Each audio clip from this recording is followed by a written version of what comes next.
Hello नमस्ते अस्तिको हप्ता हामीले इन्ट्रोडक्सन थियोरिटिकल हेर्यौं आज चाहिँ हामी प्र्याक्टिकली हेर्नेछौं हैन ल्याङ ग्राफले के गर्ने हो त खास किन चाहिन्छ भन्ने कुरा चाहिँ सिम्पली बुझ्नलाई चाहिँ यही हो स्टार्ट गर्नुभयो स्टार्ट प्ले बेसिकली ग्राफिकल वेमा रिप्रेजेन्टेसन गर्छ हैन तपाईको स्टेप्सहरु चाहिँ रिप्रेजेन्ट गर्छ अनि स्टेट यसले चाहिँ याद गर्छ अब म कोडमा देखाउँछु तर बुझ्नको लागि चाहिँ सिम्पली बुझ्नको लागि चाहिँ यो देखाएको डायग्राम जस्तै हो नि यो कोडले निकालेको डायग्राम हो हामीले ल्याङ ग्राफ चाहिँ किन युज गर्छौं भने बेसिकली यो प्रोसेसलाई ग्राफिकल वेमा रिप्रेजेन्ट गर्न हैन यसपछि यो गर भन्ने कुराहरु देखाउनलाई अब यसमा स्टार्ट भन्ने यो छ यसलाई नोड भन्छ हैन स्टार्ट प्लेलाई नोड भन्छ बास्केटबललाई नोड भन्छ सकरलाई नोड भन्छ यो एरोहरु दिएको छ यसलाई चाहिँ एजेस भन्छ है यो डटेड गरेको भएर यो चाहिँ कन्डिसनल हो अहिले कोडमा देख्नु भएपछि तपाईलाई थाहा हुन्छ यति कुरा हो हैन ल्याङ ग्राफ भनेको टुलहरु युज गर्ने त्योहरु छ तर बेसिकली यसमा चाहिँ स्टेट म्यानेजमेन्ट हुन्छ हैन सबै कुराहरु याद गर्छ स्टार्ट प्लेले बास्केट त्योहरु म तपाईलाई यो कोडमा देखाउँछु यो चाहिँ जुपिटर नोटबुकको त्यो है त्यो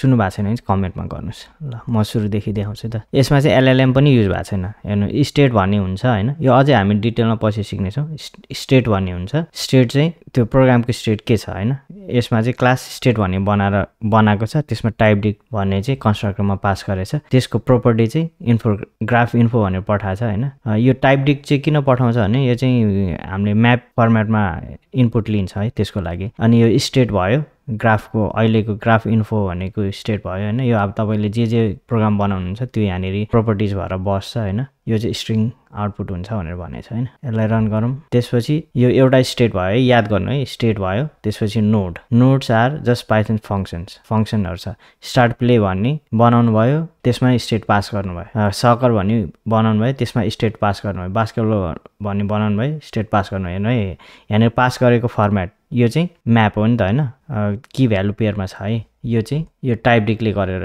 जान्छ त्यसपछि यसमा के गरेको छ हेर्नु है इन्फोग्राफ स्टेट भन्ने पहिला जुन स्टेट छ त्यसमा यो नयाँ कुरा एड गरेछ हैन पहिला जुन स्टेट छ त्यसमा यो नयाँ कुरा एड गरेछ यो त्यही भएर स्टेट कानेरी छ के छ भनेर चाहिँ यसले याद गर्छ त्यसपछि सुरुमा स्टेट बनाउनु भयो त्यसपछि फंक्सन्सहरु बनाउनु भयो हैन अनि त्यसपछि एउटा र्यान्डम भन्ने बनाउनु भएको छ अब यो सधैं चाहिन्छ भन्ने छैन यो र्यान्डम भन्ने चाहिँ यहाँनेरि किन बनाएको भने बास्केटबल खेल्ने कि सकर खेल्ने भन्ने त्यो गर्नलाई एउटा युटिलिटी फंक्सन जस्तै भनौं न यो सजिलो छ ग्राफ भन्नेमा स्टेटको ग्राफ राखिदिएको छ अनि त्यसपछि र्यान्डम भन्ने फंक्सन युज यो त अब ल्याङ ग्राफसँग रिलेटेड भएन नर्मल पाइथन कुरा भयो हैन र्यान्डमको भ्यालु चाहिँ 0.5 भन्दा माथि छ भने सकर नभए भने बास्केटबल गर भनेछ हैन के बनाए हामीले स्टेट बनायौं त्यसपछि नोड बनायौं अब त्यसपछि ग्राफ कन्स्ट्रक्ट गर्यो ग्राफ कन्स्ट्रक्ट गर्छ भनेपछि graph equals to state graph भनेर बनाए यो क्लास चाहिँ अब यो अस्ति इन्स्टल गर्नु भनेर देखाएको थिए है मैले यो रिक्वायरमेन्ट्समा राखेको छ हेर्नु है यो रिक्वायरमेन्ट्स यो सबै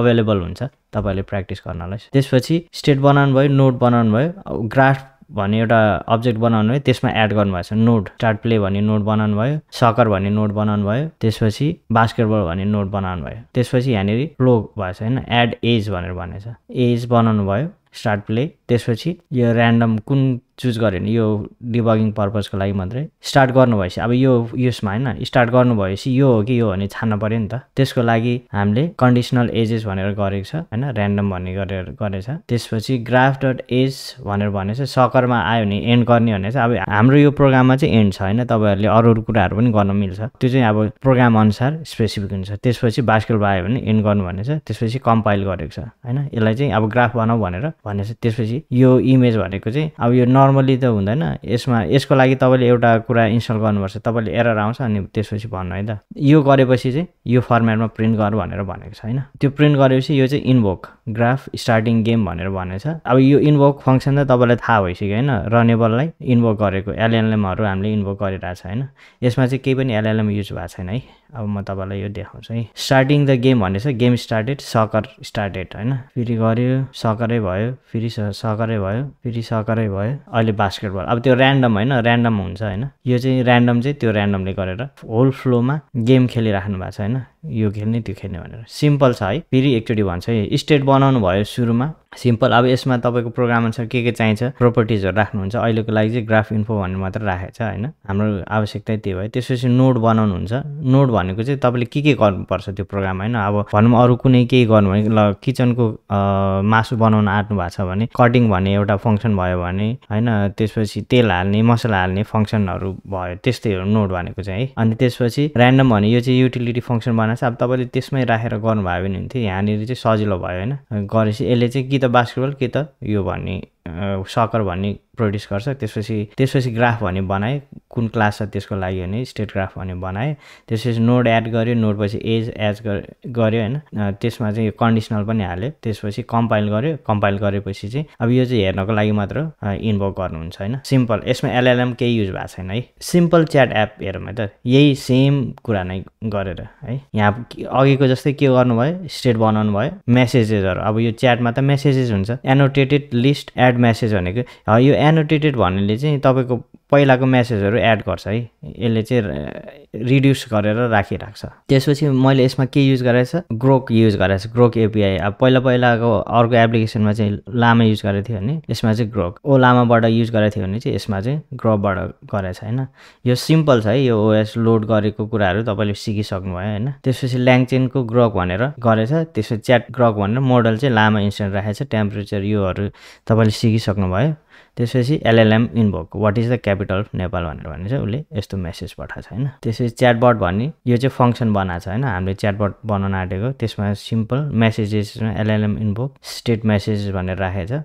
अब सेम कुरा ग्राफ बनाएको छ। नोड भनेको यसमा च्याटबट मात्र छ, एजेस स्टार्ट भन्ने छ, एन्ड च्याटबट छ। त्यसपछि ग्राफ कम्पाइल भन्ने छ, यो पाइथन भिजुअलाइज हेर्नलाई होइन। स्टार्ट गरेछ, च्याटबट छ, एन्ड छ होइन, त्यति भयो। यसलाई पनि म सबै रन गरेर हेर्छु है। अब यहाँ हेर्नु यसको आउटपुट चाहिँ यसमा चाहिँ इन्भोक गरेर देखाउँदाखेरि यो देखाउँछ होइन, स्टेट्स भनेर भनेछ। यसमा चाहिँ पहिलाको एआईले दिएको एन्सर चाहिँ यहाँनिर छ होइन। यसलाई अब तपाईँले राम्रो फर्मेट गरेर गर्न सक्नुहुन्छ है। अनि स्ट्रिम गर्न खोजेछ, स्ट्रिममा चाहिँ मेसेजेस भनेर भनेछ, human message what is capital of यो सँगै दुइटै दिएको छ होइन। एन्सर पनि एआई मेसेजले दिएको चाहिँ यो गरेछ। एकदम सजिलो छ होइन। अब जे पनि गर्नको लागि सुरुमा स्टेट बनाउनु पर्यो। अब यो भनेको तपाईँको के चाहिन्छ त्यो अनुसार हुन्छ, यो पास गर्नुपर्छ किनभने तपाईँको फर्मेट चाहिँ म्यापमा हुन्छ। त्यसपछि अब यो हामीले प्रोप्राइटरी या कुनै पनि एपिआई युज गरेछ भने त्यसको की ल्याउनु पर्यो। यो सजिलो छ होइन, की भ्यालु कसरी बस्छ भनेर यसरी राखेको छ। मैले यहाँ राखेको छ। मैले चाहिँ तपाईँहरूलाई त्यो की कसरी बनाउने लिने यस्तो निकाल्ने आउँदैन भने चाहिँ मलाई कमेन्टमा गर्नुहोस् मेसेज होइन, म तपाईँहरूलाई त्यो पनि सिकाइदिन्छु। मैले त्यो पहिल्यै सिकाइसकेँ जस्तो लाग्छ। अनि त्यसपछि एलएलएमको अब्जेक्ट बनाएँ, त्यसपछि इन्भोक गरेँ। यो सजिलै भयो इन्भोक। त्यसको एन्सर यसरी आएछ। त्यसपछि सेम